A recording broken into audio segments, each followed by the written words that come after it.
This is the Khmer Times News. My name is Paolo Bonini, and these are your headlines.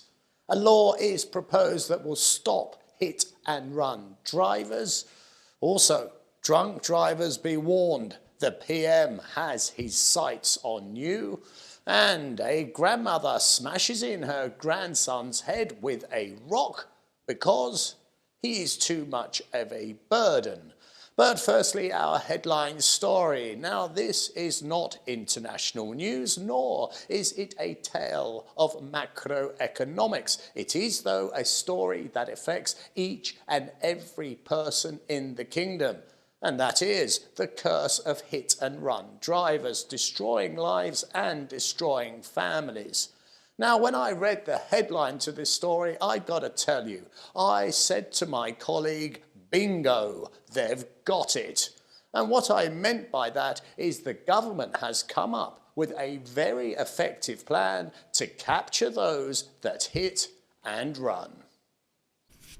Now, this story I absolutely love, as the Justice Ministry has plans to pass a new law to freeze the assets of hit-and-run offenders.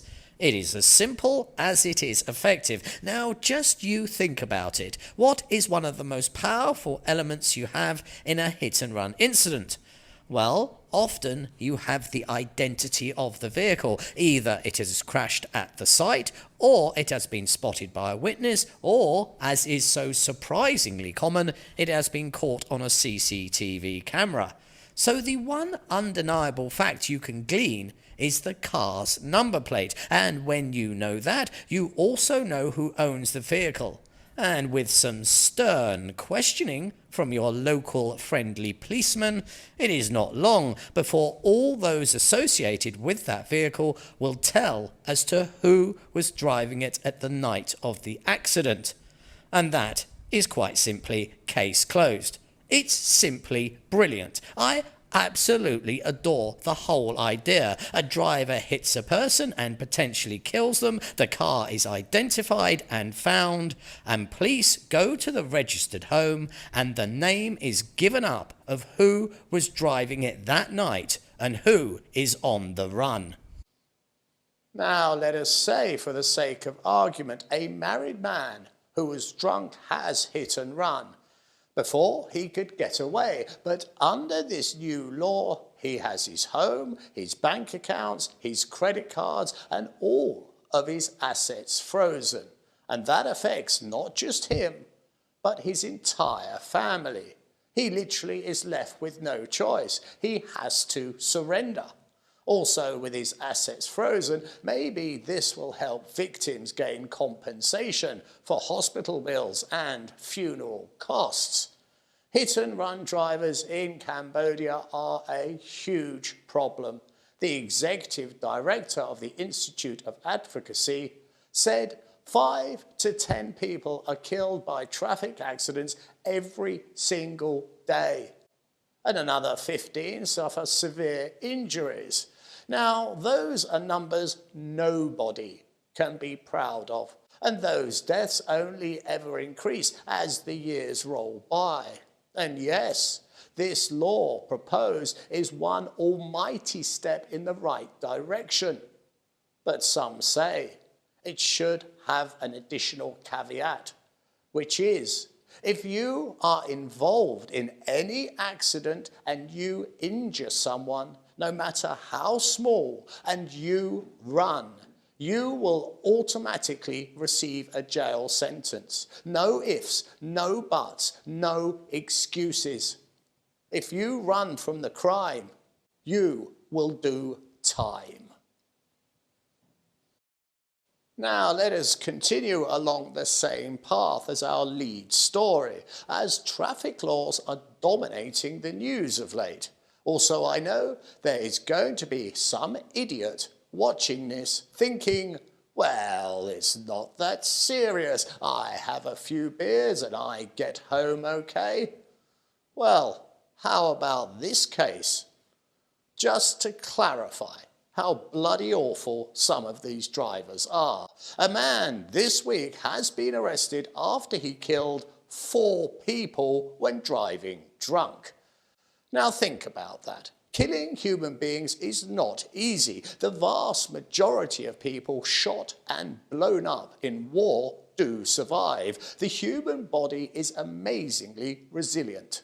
In fact, approximately 85% of people shot do not die. But this guy with just a car and a bottle of whiskey in his stomach killed 4 people outright, and he injured many more. This complete and utter beep that caused this unimaginable horror was a 56-year-old male and was in fact working at the ministry as a customs officer. Oh dear. The incident took place at 6:40 last week, and according to witnesses, heavy traffic had built up at traffic lights. Numerous vehicles were stationary when a white pickup truck came careering down the road at speed and collided with a motorcycle and several other vehicles. 4 motorcyclists, 3 females and 1 male lost their lives right then and there. The driver has now been charged, and soon he will be in front of a judge where he will utter the words, "I am sorry." And that is pathetic, considering the devastation he has caused to so many. Now, you may think that we've got away from the mayhem of the roads. Well, not just yet, as the lunacy driving of a selfish few has really caught the PM's attention. And I, for one, could not be more enthusiastic in endorsing this push to get the lunatic drivers of the kingdom to come to heel. The PM's tone is very severe, and it is clear he is not asking, but demanding this driving insanity is stopped. Now, we have already had the potential legislation to freeze assets of those that flee the scene of an accident, but there is more. And there is a very strong focus on the drinking drivers. And what the PM has said makes a whole load of sense. He noted that traffic accidents kill more people than landmines, and as such has calls for a curb on advertising of alcohol, especially on television. And let's face it, it's all got a bit out of hand, as every shop sign is an endorsement for beer, and every event, it seems, is sponsored by an alcoholic beverage company, telling you to drink. And it's all light-hearted, you say. But behind the slick advertising in corporate events is a frightening reality, as the Deputy PM has noted, and that is traffic accidents caused by drink driving in 2023 alone killed a staggering 1,952 people. That's over 5 people every single day wiped out due to someone drink driving. It's not bad, it's not awful, it's simply appalling that this number has crept up and up year after year and is now almost at 2,000 dead per year, solely due to drink driving. The government is trying to get a grip on this, and what they are planning is a blacklist to keep track of all those that are caught drunk in charge of a vehicle. And this list will help issue stiffer fines and longer prison sentences. There is also a plan to increase the maximum term for causing death by drink driving to 5 years. But you tell me something. The mother that holds a dead child by the side of the road, the child is a victim of another drink driver. Will she be satisfied that the driver could receive 5 years in jail? Or will she think 5 years for a child's life is simply not enough?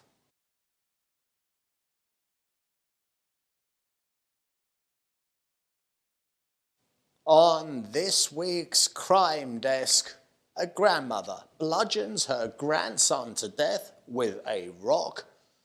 Go figure. And a pregnant woman has her throat slashed and her corpse burnt.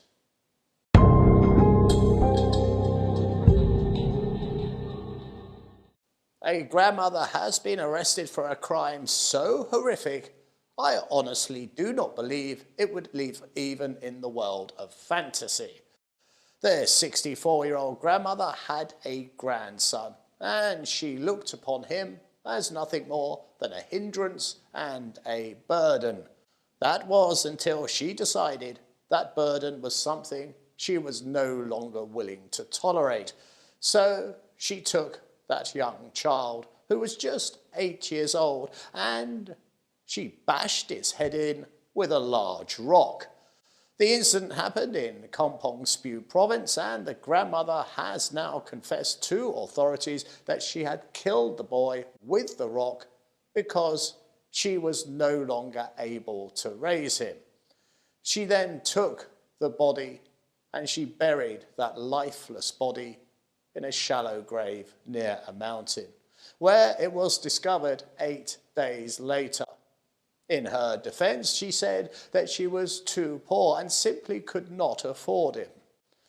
Well, as a defence, that ain't going to cut it, as bludgeoning a defenceless child to death with a rock is not what you do when you are having difficulty raising a child.